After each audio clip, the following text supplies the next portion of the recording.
I welcome you today once again to our side talk. We normally just have a chat over things that come into our hearts.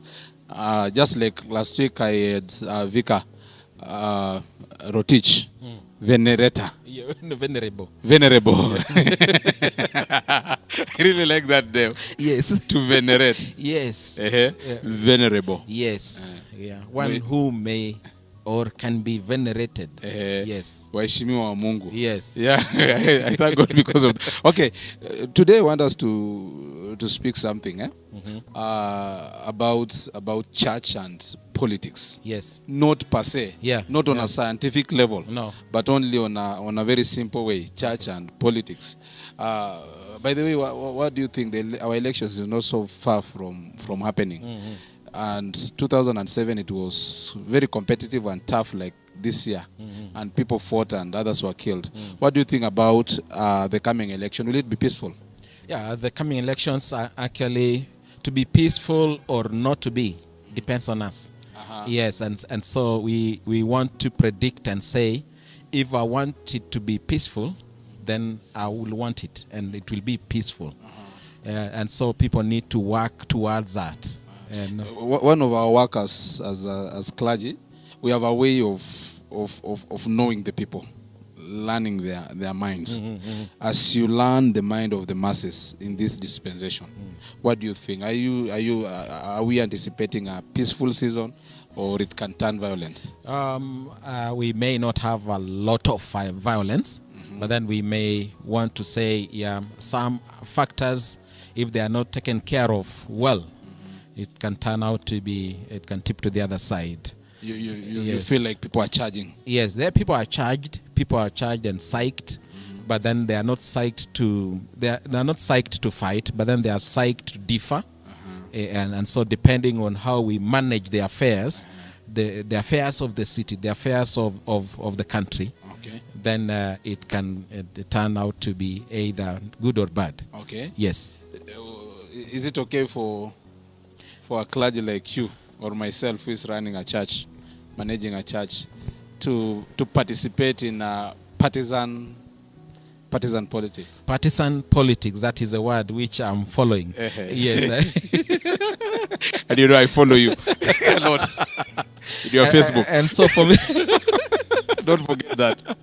And so for me to say partisan, and like for me, what I hold passionately is that at the end of the day, the church or me as a clergy, I'll not be neutral.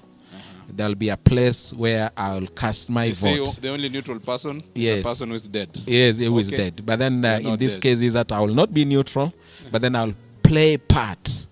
But then not actively so, but then also being sensitive to the different inclinations of the Christians and the larger public. So can you just come out and tell people, I support this political party? Or that you can come out and say, you don't say I support this political party, but you point the other political party is bad. There's so many ways of supporting.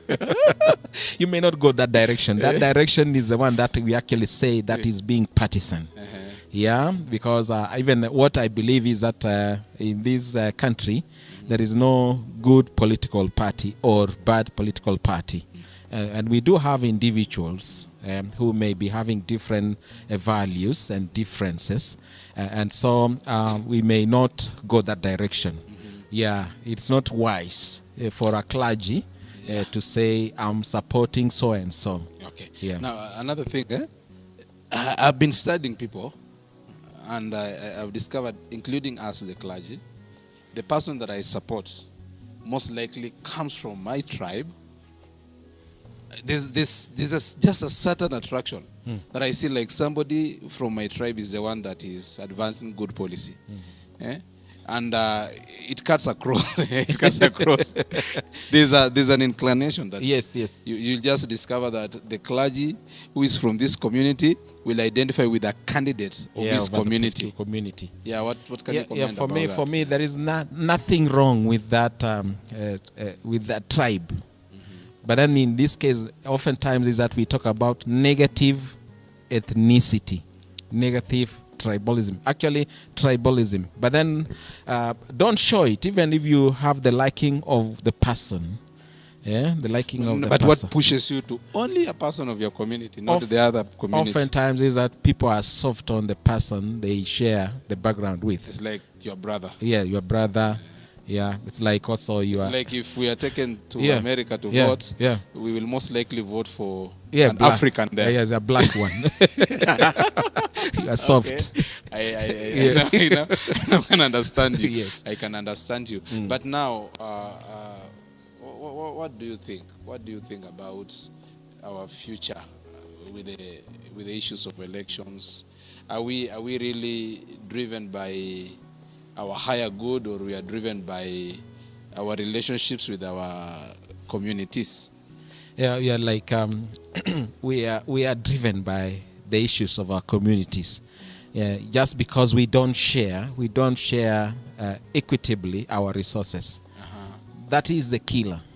That is the killer, because you find why we fight is that we want our own man to go, even if it is to loot on our behalf, even if he doesn't tell us that is taking it on our behalf, is that we feel like, and so for me is that in future is that even if we are to talk about democracy, is that this democracy may not be okay if we are not going to put more values, which are Christian values.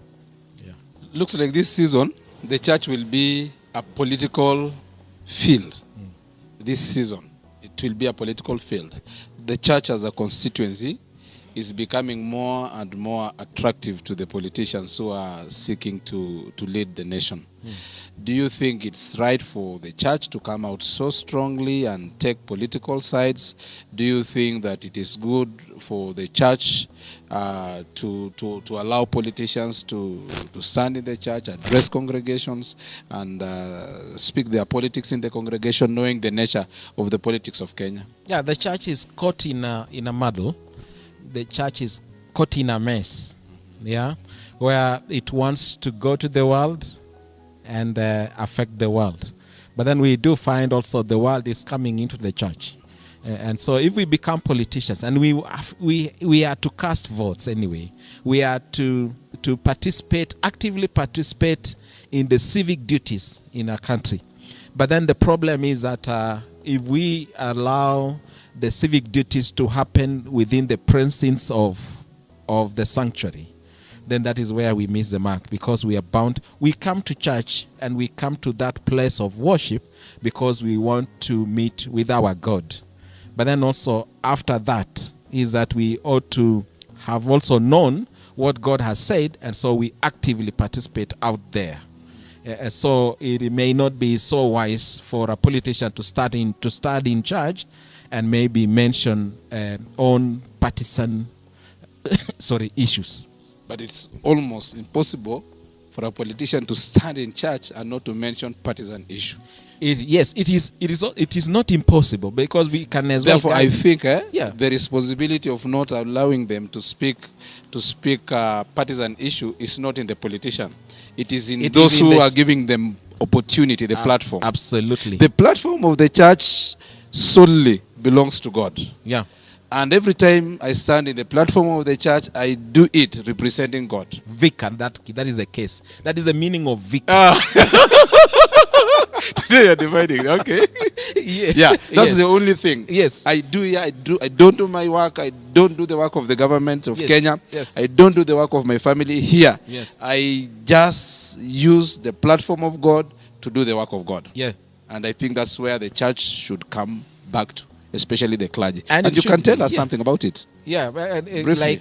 like this is a place. This is a place where you are meeting with your God. Yes, and some as a vicar, as a person who is in church, as a person who is actually representing God here. Yeah, you have that responsibility. Vicar representative. Yes. We say vicarious. Villadei. The representative of the Son of God. Yeah, exactly. I'm almost remembering. Yes, that is, go back. Okay. Yes. So we are here representing the Son of God. The Son of God. Correct. Yes. Thank you. Yeah. Tell people bye. Bye. Thank you. Lovely to see you. I want to say thank you so much for working with us. By the way, let's pray for a peaceful campaign season, a peaceful election. Let us vote well. It's our duty. As we, the vicars, we do the work of God. Thank you. Thank you.